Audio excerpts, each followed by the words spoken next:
So, you know, I wanted to sit down and chat with you guys a little bit more about, you know, I know you guys are doing the mobility stuff, but with athletes, but the other thing you guys are really addressing is starting to bring mobility and physical education back to kids in school and starting attacking correct movement patterns at the source. Well, one of the things that Juliet and I have always believed in is we've got to take the principles and the lessons learned in sport backwards. So that's why one of the reasons we train. We love to train, right? Juliet's a 2-time world champion, right? You know, lifetime of training, rower at Cal. So we always say, oh, training makes better people. Well, how do you take those lessons and literally go backwards? And the natural progression was we got to go attack the schools. Yeah, you know, there's so many movements, whether you look back, you can look at like tribal stuff or anything like that, and people still sit in a full squat and spend most of their day that way. They don't live the way that we do in the Western world, sitting in chairs and working. And, you know, you can weigh however it ends up working, but, you know, how it all works out. But, I mean, we basically unlearn proper movement. Yeah, there's so many cultures where there's almost no orthopedic problems because people get up off the floor out of their bed, which is on the floor. They squat to go to the bathroom. Yep. You know, they fall risk goes down. Yeah, the whole thing. they actually are moving from the ground to standing up and not losing that patterning. You know, I think the key idea is that we have, you know, you can think about little kids as being wired to move correctly. You are wired to extend the hip. Right. But it's our job as parents, as educators, to pull the wires through the conduit. And the problem is that we start laying down new conduit. You know, we got interested originally because we started seeing that kids started heel striking in about first grade. Like no one heel strikes in kindergarten. They sprint, everyone moves beautifully. You know, and then what happens? Like half of those kids halfway through first grade start to heel strike. We also started seeing that all the athletes we're working with were sitting, 12 to 16 hours a day. You think that's just from the time that by that point, the time they've spent in an elevated heel running and... Well, we think it's two things. We think it's partly the shoe, but it's really by first grade is when now they've spent kindergarten and then their first grade, they're 2 years in. Sitting. To sitting all day. Yeah. I mean, 2 years in. We just started an experiment at our school. You know, we realized we got to put our money where our mouth is. You saw our standing desks over there, yeah. Right? And it's okay to lean, right, and put your foot up and change positions. But what we're seeing is that flying is brutal, but it's okay for your kid to sit 6-7 hours a day. Not okay. So we adopted George's class. She's our 9-year-old, 4th grade. We have principals on board, teachers on board. We kind of took it to them, made the case. The research is unequivocally clear that you cannot sit, and we dropped it in, and guess what? We think it's the first standing classroom in California. Wow, that's awesome. Now, how would you recommend, say, you know, an active father living in an area that's not quite as progressive, you know, trying to implement that for their kid without being left out of the room, and then you start running into other issues of, you know, such a weird spot that for so many years of school that you're trying to fit into something, and then as soon as you reach the age of 22 or so and you get into college, everybody wants to find their own way. But well, I think I actually don't think it would be as hard as people think. I mean, first of all, we're trying to start a nonprofit where we can create a portal where people can donate desks to individual kids or schools. And we'll also keep the research there. And it'll be an educational site and a place where schools and parents can actually request to have a standing desk donated. But I actually think there's a lot of parents of kids out there whose kids are struggling in school. You know, either they've already been given an ADHD diagnosis, their kid is constantly getting in trouble because they're not given enough opportunity to move, because PE has been cut, and because the whole focus is on test scores, so kids are just sitting all day long. You know, there's this book called Raising Cain that's out all about how the phenomenon of girls are just crushing boys in school right now. Really? I have 2 daughters. Graduation rates, grades, every academic marker, and the theory now is that it's because boys in particular are being really negatively affected by not getting enough opportunity to move. And so, you know, I think we do live in Marin County, and we live in a pretty progressive place where people are really trying new things and are already really focused on health and wellness. But my suspicion is that there's a lot of parents out there that are struggling with kids who are they're not fitting into the mold, and would jump at the opportunity to be able to try something different for their kid, even if their kid is the only kid at a standing desk in a classroom of kids at a sitting desk. You know, if that's the difference between having to give your kid Ritalin or not. Man, there's so much I hate with the idea of like everything's pill shit, you know, that it's going to come in a pill form. When Whatever, squat 9,000 pills are amazing. You know, there's so many places on the planet that are successful without that. And you know, but that, I think a lot of that stems from what you're putting in your body, whether it's going to be diet, what you're doing exercise-wise, and all these things you can address first instead of fixing the symptom instead of fixing the cause. Well, you know, if you look around the coaches in this room, all we do is put out fires, and being able to get to the conversation where we can really train, we're undoing and backpedaling on so much dysfunction. Why are your hips so short? Why does this motor pattern blunted? Why don't you have any hamstrings? Why is your hip impinged? Well, this is the elephant in the room. This is the smoking. Well, the easiest way, best defense, no be there. Well, let's just take that to its natural conclusion. But that's an IKEA table. Yeah. And that costs like $10. Yep. That can be put on your child's desk, and now your kid has a standing desk. Go in there. We have a couple friends. David Epstein wrote the book, The Sports Gene, and in there showed some research where there was a genetic drive to move. It's a genetic drive. What they saw was they had mice that naturally ran 1 mile a day and some that ran 3 miles a day, right? And they bred those 3-mile mice, and in a couple generations they had mice that ran 7 miles a day to 9 miles a day. Then they gave those mice Ritalin, and they ran 1 mile a day. And what's happening, we think, is there are kids who clearly have ADD and ADHD, and you can tell those kids, if you've ever been, I'm an educator, we know I'm a professional, but what we do see is that kids are squirming, need to move. And if you ever locked a little dog in a small apartment, you came back and your apartment was exploded, Diane Fu, then you know exactly what we're talking about, right? Yeah, it's something that I think, just ends up layering, because I can't move, I freak out, and because I'm freaking out, I want to move more. That's right, and I get in trouble. And then they get in trouble, and kids and then you're frustrated. Have a negative association with school, and so they don't really want to go or perform. And pretty interesting. One of the guys I throw with from England's a teacher, a PE teacher or sport teacher they have over there, and so he was saying that they had a teacher that started addressing kids with ADHD, started bringing a like a piece of all thread with nuts on it that couldn't get off either end, like had the ends of it welded up, and so the kids could sit at their desk and twist the nuts back and forth. And he said, like, a lot of issues went away immediately because they could move and had something to think about. Well, we have a desk we've chosen that has a foot bar, because one of the things is as soon as you get that foot up out, then all of a sudden you can get out of extension, you can stand right. You can stand longer. Just like it's the Captain Morgan pose that everyone knows. Nice. Right? I'm real super good at that. It involves because by putting the foot up, you take a lot of the extension loads out of the spine.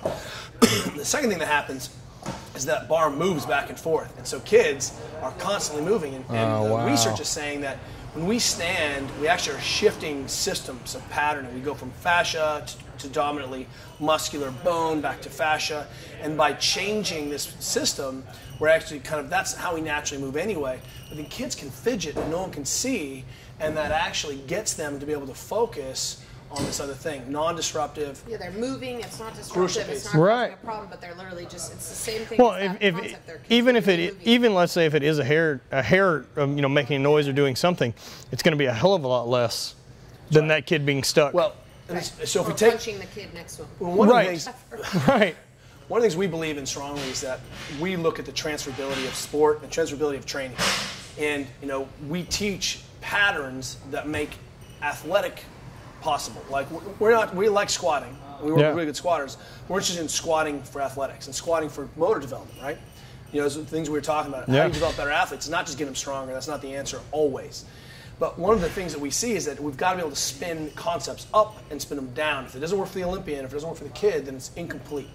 Right? Sure. So the system can't have a weak link. Well, if we start to spin there's no sitting, suddenly we take out a lot of the orthopedic problems, we take some of the physiologic problems. And some of the issues around this is that we're seeing adults spend 2.5 hours a day on smartphones. Technology's coming into the classrooms, right? The 21st century. One of the ways that we, for example, keep kids from blowing out their knees is when they jump and land with their feet together. Right? That's one of the easiest, lowest gymnastic interventions. You can't throw your knees together if your feet are together. That's right. You just cook, which is the same way we teach guys in the Army to jump out of airplanes, jump and land with feet together when they roll. You're not going to blow an ACL apart or do anything like that so with your knees. So that's called a blocked movement pattern. Well, one of the things we can do is we can block your own movement pattern. If we put you up on a desk, boom, you cannot slouch down because you're already standing. So the phone is in a better position, the laptop's in a better position. Now we can leverage that technology instead of putting another issue on top of it. Pelvic floor dysfunction, ADHD, TMJD, RSI, I mean, you like just choose down the number of problems. So many options. It just creates a dynamic environment where the kids can be moving, they can adapt to technology, you know, they can sit on the floor if they need to take a break. I mean, it just gives the opportunity for a totally dynamic environment. I don't know why we got stuck with that whole plan that. Mark our words, in 10 years, you'll have Olympians who are like, I grew up in a standing school. Of course. Like, you sat. Sorry about that. Yeah. Because the real issue is that we're trying to have athletes sort of, and people back into this ready state. They should be able to do the things they should be able to do as human beings. And that means, you know, if you play football, you don't get a lot of warm-up, cool-down. You're sort of forced ready to go instantaneously. Right. Which is sort of our concept that a lot of sports we do, I have to generate freakish amounts of force, military, kids on the playground, and I don't have a lot of time to warm up and do dynamic prep. And that means I should have tissues that are normal and ready state. I have to drink water, I have to not be stressed, and the easiest thing we see is stand up. I think that makes, you know, after listening to that, I've really started trying to apply a lot of that to what I'm doing. And one of those things is, I mean, I can't affect, I've got to drive places for work, and so I am going to be stuck in that position. Right. But what I do notice is if I'm at home, I'm going to try to be standing. I'll sit and work at the island or something like that where I can stand instead of my office desk. Or anytime I'm in the gym, instead of sitting between every one of my sets, I've got jerk boxes. I can go lean on a jerk box or stand. Leaning is okay. Leaves the hip open, still weight bearing. You know, a lot of the master coaches I know sat on stools, didn't they? Yeah. Left the hip open. That's great. Yeah. You know, what we're trying to do is we tell football benches, raise the bench of your bench, right? So the guys have their hips open. Lower the opposing opponent's benches. So they're sitting in a wretched position. Really low below. I can't recover. Yeah, Coach, let's run out just do the back at just right past 90 degrees. And there's a lot of ways to go with this. But, you know, I think the bottom line is, you know, we think that the strength and conditioning coach, the strength and conditioning community is going to solve a lot of these novel problems about hydration. I agree. And compression, and how do we warm up and cool down. You know, and more importantly, how do we really start to see the best that humans can be? Well, we've got to have a conversation about environmental demands. Otherwise, you know, we're going to keep making the same type 1 error over and over. Right. Yeah, we're going to be talking about this in 50 years unless all the basic stuff gets fixed. Now, you say you know, another issue with parents and dealing with kids moving into sports, and you know, you talk about the heel striking. I mean, do you think most of that gets eliminated by using the stand-up desk, or do you think trying to do zero drop shoes? I just can't imagine. It's so two things. One is, you know, the American Academy of Pediatrics put out a position paper in '91 that said there's no research that supports this high heel. There's no intervention for it. There's no research for it. They basically said that a shoe should be flat, wide, and really the only purpose of a shoe was to protect the foot from the environment. From rocks and... But really, otherwise, the best option is to go barefoot. Yeah. Normal foot development happens best in a barefoot environment. So, I mean, say that you have a son, let's say 8 years old, playing football, and you need cleats. I mean... Cleats are typically flat. Most of the hard cleats are pretty flat. Okay. In fact, Nike went back to a flat cleat 2 years ago in the NFL, really like a special cleat. We saw a lot of these Liz Frank fractures.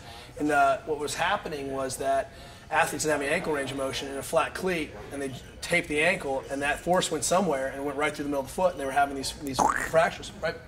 We took a guy, Matt Hasselbeck, pretty good quarterback, and a good friend of ours, and every year he would complain that the cleats killed his feet. He'd cruise around non-season in his high heel shoes, so we flipped him, has him be barefoot all the time. And our idea is, look, be barefoot, be flat, be as much as you can. Then your sports shoe, you can go up and down as you need, right? Right. Yeah, you can be in your Olympic lifting shoe. Right. You're running. That's appropriate for sport. A 3 mil drop on your running shoe is not going to rock up your running. You should be able to run barefoot, or you should be able to run flat, but that 3 mil allows you to make some errors. But that doesn't mean you cruise around with 3 mil all the time. You cruise around flat, and that's where we're going on this. We see those two things, plus, you know, we've suddenly relegated in the last 20 years, you know, our education to the PE, who's been gutted, who has no time. She only gets your kids half hour once a week. You can't teach any skills. That means it's got to be. Do you remember? And Greg Cook used this example. In the 70s, you bent over. This sounds bad. In the 70s, your gym teacher screened you for scoliosis. Yeah. And they could see if your spine went left or right. Oh yeah, no, he's good. That's your gym teacher. So if your gym teacher can look at spinal mechanics and see if you're in a good position or bad position, why can't your teacher, your mom, your dad say you can't squat correctly? That's where you need to go. Feet straight, sit up, That's where it has to happen. I think we can take these basic principles and rules. Our good friend Carl Powley just wrote a book called Freestyle, which is really elements of basic movement and how to scale that into a curriculum. Wow. Even in kindergarten, you know, they still have some sort of mechanics things with kids. You know, they have to be able to hold a pencil correctly. Yeah. You know, and there's no reason why that can't be translated into basic stuff by like 2nd grade. You should be able to pick up your backpack with a flat back, and you should be able to, you know, squat with your feet together. I mean, that doesn't need to be some, you know, doctor who is teaching. And guess what? That could be in elementary school. And if you can't do it, then, boy, we can refer that right up. Are kids even still doing the physical fitness test? No. Oh, that's crazy. Yeah. Did you pass? Yeah, of course. Yeah, we used to make fun of it, and now we're like, that was actually flex awesome. arm, man. Yeah, that is. I mean, that should be something that people should be able to minimally, you know, minimal requirements. Well, let's say it's not even about aerobic function. Let's forget that. The fitness thing is hard to mandate. What we can mandate is, do you have the mechanics and the motor control? So it doesn't even have to be loaded. Show me, like, so we volunteer at field day every year. All right, we do the sack race. Oh, it's man. Very entertaining. But you can, 30% of the kids can't even get into the sack. Some of the kids can't hop when they're in the sack. Some of the kids can't get in the sack. And then we also see that a lot of the kids, we also, for the 3rd, 4th, 5th graders, ask them to do a forward somersault, can't perform one. Wow. In the grass, can't perform a forward somersault. Know, just for some perspective, we live, as you know, in a community where, you know, people are pretty well off. They have their kids. Everybody's got their kids in after-school sports and gymnastics and all this stuff. So, like, where's the disconnect, you know? Because it's not like these kids aren't getting any coaching, but it's obvious that whatever coaching they're getting is completely missing all the basic stuff. Well, let's spin this up. So now we get all these kids doing sports, right, who don't have full range of motion because they've grown like weeds and gotten short, right? They don't have basic motor control skills, but we put them into sport over and over and over again. We put them on the bike. So we started volunteering last year at our kids' swim team. We had kids who didn't have full range of motion in their shoulders, yet were swimming every day competitively. And these are 7-year-old kids. Why do they have shoulder pain? Why are they inching the rotate? What's the problem? We had kids who swam 20-second races but couldn't hold a plank for 20 seconds. Wow. So what do you think happens at the end of the 20-second race? They're going to work it out. And what ends up happening? We literally spend our kids' genetics. Well, that kid just didn't make it through the high school program. You know, and our local hospital, UCSF here, now has a kids-only orthopedic clinic that we've heard is literally open 24 hours a day doing ACL surgery. Oh, like Tommy John surgeries on kids. On kids. Just if you think your kid has a chance of playing baseball, like, don't let him throw curveballs. And like you've got a window that you're going to have a chance to perform at your top end for an athlete. And it's about 10 years, and you can either decide that you're going to take that from 10 to 20, or wait till you're 18 and really be able to push it when it counts. Just won the world championship? Did. How old are you? 31. How old were you last time you won the world championship? I think I was 28. When did you win your world championship, Kelly? Unfortunately, I never did. Well, we got 4 of them. No worries. Damn. Damn. Cold. Ice cold. So, you know, here's the key is I think people have done so much work. We talked about this with Mark Bell on his podcast. All these coaches and athletes who've done so much, you know, aggregation of data and nutrition and why aren't we spinning that right into our kids? Why aren't we walking into our classrooms? Why aren't we getting involved with hey, I'm going to teach air squatting to and anyone die from an air squat the last time we checked? Anyone die from doing push-ups and planks? You know, basics, fundamentals. The key, and you know, and what we're really trying to move towards is to create standards that everyone can see. Do your kids walk with their feet straight forward? Yes or no? Right. If not, fix it. Right? It's probably not an intervention that needs a physical therapist. You can just probably say walk with your feet straight, kid. Yeah, you can make it. I mean, I'm pigeon-toed naturally, but I can walk without pain with my feet facing forward if I make a conscious decision to do it. But I've got to unlearn the last 30 years of stepping that way. I mean, that's a lot. I'm the opposite. I have the worst duck-footed walk, and it's better than when I started trying to fix it 2 years ago, but it's going to take me like 10 years to fix it. And he walks perfect, and we're world champions. But yeah, you know, I appreciate you guys opening the doors for me today, coming in, getting able to sit with you guys and talk, and it's been great. The book, Supple Leopard, has been a huge help for me to be able to address issues on my own and take the knowledge and and apply it to myself. You know, be accountable for my own issues. Well, what I'll have to do is interview Di, and then I'd love to get Jumpy on camera. That'd be great. She got an athlete. She probably push 5 minutes. We're such fans. Thank you for being here. Oh, you guys are great. Thanks so much, So good. brother.